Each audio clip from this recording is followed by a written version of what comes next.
Don't scare her. I'm trying to make a video, bud. Good morning, Esmeralda. What have you to say this fine morning? Checking out the garden, eating some bugs. Yeah?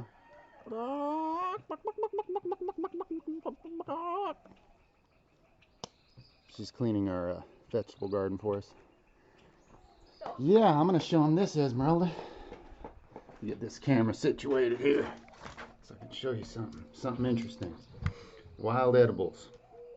Okay, this little pile of root light looking goods I got here. Try to get most of it on camera. Anyway, this is just some that I picked off the ground recently because I was cleaning up a little patch of ground, and this stuff is abundant on this property. Now, my friend Daniel, who walks up and down the road almost every day, told me this is Malanga.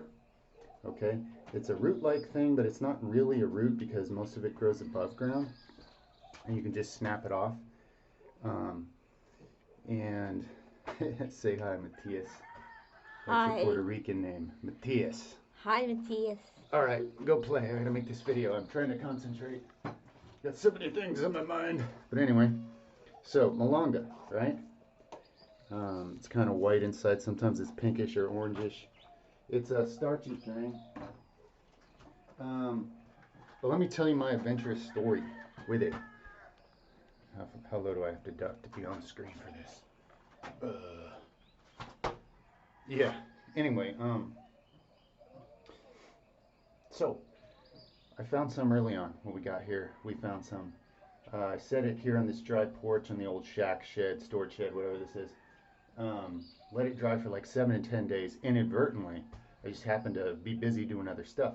Finally get around to, I go, hey, I'm gonna eat this, you know. I want to eat off the land.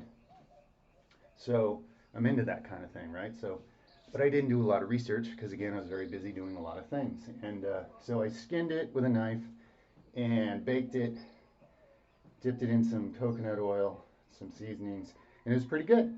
I ate a bunch that night, but I noticed my mouth burned a little.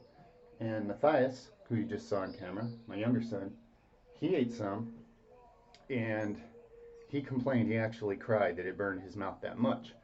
So we knew something was a bit weird about this edible plant. So next thing you know, I get a bunch more, and I get it fresh, and I don't end up leaving it sit out for a week or 10 days or whatever to dry out. I prepared it that day, and I didn't cook it enough because again, I still haven't done my research. While I was skinning it that day, I noticed my hands were burning and stinging, and I wasn't sure if it was because of this stuff or another plant that I had pulled out earlier with little thorny vines on it. So I asked Natalie, I said, come touch this with your finger and see if your finger starts tingling and stinging after a while. And she confirmed it within a minute. She's like, oh yeah, it's really burning, you know. So I was like, that's weird, this stuff burns. Oh well, I tend to be reckless sometimes. Let me just cook it really good and it should be fine. So I cooked it what I thought was really good. Let's just say my cooking skills are less than stellar, okay? Now this was just for me. I don't experiment on others. I experiment on myself. And like I say, my son grabbed a piece of the first batch I had, and he did not like that one bit. So I knew, okay, I'm gonna experiment with this plant till I figure it out. I did not cook it enough, okay? And it was a fresh batch, particularly potent. I put a piece in my mouth. I started to chew it. I spit it out as fast as I could, and it was too late. And let me try to describe the horror. My mouth was being eaten alive, like by an acid bath. And it literally burnt one side of the inside of my mouth and my tongue to where everything was like burnt, blistered, just pulp. It was disturbing. I couldn't talk for days. I was drooling all over myself because I couldn't even swallow because it hurt too bad to swallow. My eyes were just watering all the time. I wasn't crying. I wasn't like, but I was crying physically because it just hurt like really bad. Your mucous membranes are pretty sensitive anyway. So it turns out this plant, not only the rooty, starchy parts, but even like the leaves, the stems, it has proteolytic protein digesting enzymes in it. Before I fall down, make a fool of myself. Wow, dude. Okay, so let's hold a little piece of it here for the camera. Yeah, this bad boy.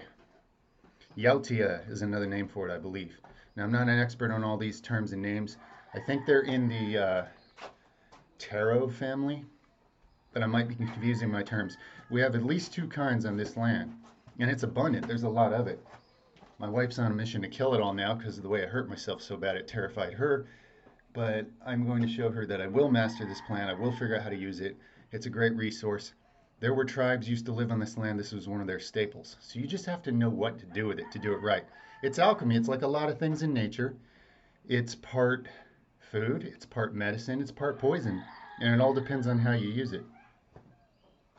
You know, like snake venom, right? We think of that as pure poison because if it's injected right in your bloodstream, it can kill you.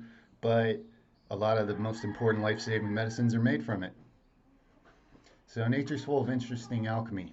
Anyway, this has protein digesting enzymes in it. So as I tried to eat it, it started eating me even faster, and it did a good job. I mean, like I said, I chewed a few times, and I was like, oh no, and I spit it out, and it did so much damage just from that. It just went on and on. Later, when I did try swallowing a few times, just the amount of it that was left in my mouth burnt my throat. Not near as bad as my mouth. It didn't destroy my throat like it did my mouth. But there have been people who died by, drinking this raw. Like, threw it in a blender, drank a potent batch, and it burned them to death from the inside. And let me tell you, it's what normal mortals call excruciating. It's the kind of thing that would, well, I'm not going to say it because this is a family-friendly channel, but it'd be a really bad way to go. So anyway, I will master this plant. It's got quercetin and other really good medicinal value, a lot of minerals, a lot of vitamins, a lot of good stuff in it to take advantage of. And it helps on the tight food budget and and some other things going on here. Plus, I'm determined to make use of the land in every which way. Now, we're planting a lot of things. I'll get into that. We've already planted so many things in the 1 month we've been here. But we have certain things already growing on the land that I will learn to use wisely. So, round 2 coming soon. I'll let you guys know. If you don't hear from me for days, you'll know that I messed up again. And now my mouth is all burnt shut and I'm in tears whether I'm crying or not, and back to that. But honestly, I'm going to get it right this time. I'm going to boil it, and I'm going to boil it hard the next time I make this stuff. And then I'm going to take a tiny little and make sure it's not, eating me faster than I can eat it. Potent protein digesting enzymes, like what your body makes. It's like super concentrated stomach acid, just like worse. I couldn't believe how bad it burned me.